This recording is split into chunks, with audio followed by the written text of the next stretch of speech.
Il est venu le temps de découvrir les principales listes qui composeront ce scrutin. Débutons avec la liste citoyenne du printemps européen soutenue par Génération. C'est le mouvement de Benoît Hamon, ex-ministre délégué à l'économie sociale et solidaire, puis à l'éducation nationale sous la présidence de François Hollande, et par le mouvement d'MDM 25 et l'ancien ministre grec des Finances, Yanis Varoufakis. Pour la représenter, nous avons par téléphone Alice Bossler, originaire de Lyon et apprentie. Cette jeune femme de 22 ans est en 70e position et souhaite contribuer à ce projet qui prône une nouvelle force écologique, démocratique et sociale. Bonsoir à vous. Oui, bonsoir. Alors, comme chaque candidat, vous aurez droit ce soir à 4 minutes pour répondre à 2 questions. À vous de les traiter dans l'ordre que vous le souhaitez. Pourquoi est-il important d'aller voter le 26 mai prochain et quelle Europe pour demain? Nous vous écoutons donc Alice Bossler pour la liste citoyenne du printemps européen.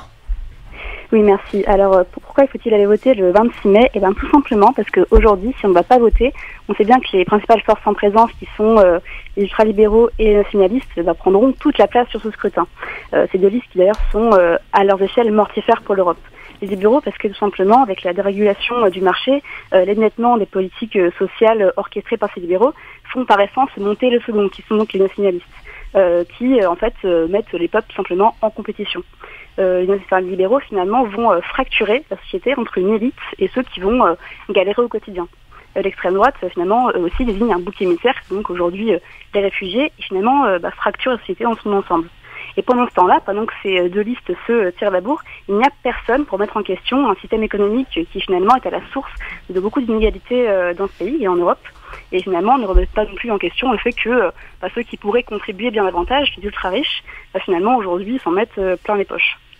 Alors aujourd'hui, qu'est-ce qu'on peut faire? On peut choisir le 26 mai de perpétuer un système qui aujourd'hui reste en immobilisme par rapport au réchauffement climatique, qui va accentuer les inégalités et la précarité.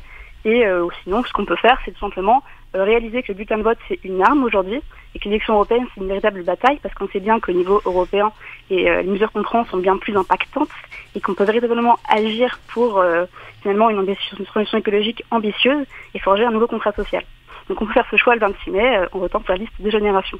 Alors pour nos auditeurs, quelles sont vos principales idées de votre liste, en quelques mots? En quelques mots, je dirais que Génération, finalement, va réussir à cocher 3 impératifs, 3 valeurs fortes, qui sont l'humanisme, l'écologie, mais également finalement l'idée européenne. Europe, parce que justement, on en parlait au début de l'émission, mais Génération, et du coup avec le printemps européen, est tout de même la première fois qu'on va avoir une grande alliance transnationale qui a été pensée bien en amont de l'élection. Donc le printemps européen, c'est finalement un programme qui va être défendu à l'égal dans plusieurs pays européens, notamment en Pologne, en Espagne, etc. Donc voilà, donc c'est quand même la preuve que notre mouvement finalement porte l'idée européenne très en avant dans ses principes. Et donc nous, ce qu'on souhaite, c'est une Europe qui finalement donne davantage de place aux citoyens, notamment grâce à un référendum pour une constituante européenne qui permettra de mettre à terre les politiques austéritaires qui asphyxient les peuples, mais également donner davantage de place aux citoyens. Donc ça, c'est une des premières idées vraiment importantes. Il y a également l'écologie, comme j'ai dit tout à l'heure, parce qu'aujourd'hui, il faut quand même être lucide. Notre modèle économique, il est vraiment à bout de souffle, et on est quand même conscient que la transition écologique, elle ne pourra pas se faire au détriment des peuples. Ce qu'on a vu avec la crise des Gilets jaunes, c'est que finalement, une politique qui, sur le papier, a l'air écologique, mais qui va finalement venir s'en prendre aux plus précaires, c'est pas possible ni soutenable. Donc nous, ce qu'on souhaite avec Génération, c'est répondre à la fois à l'urgence écologique et à l'urgence sociale, avec notamment un Green New Deal.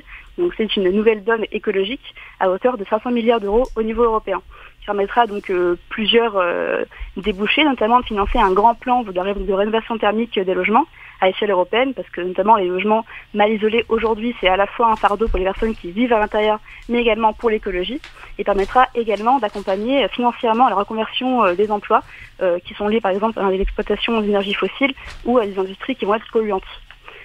Mais on est également profondément humaniste, parce qu'on est solidaire autant du peuple européen que de toute l'humanité dans son ensemble. Donc au niveau européen, on va proposer un tout nouvel outil pour une véritable répartition des richesses, donc qui s'appelle le dividende citoyen européen. Tout simplement, on va prélever une part de chaque nouvelle entreprise qui va entrer en bourse, et finalement, ce sera de l'argent qui va être directement reversé à chaque citoyen européen.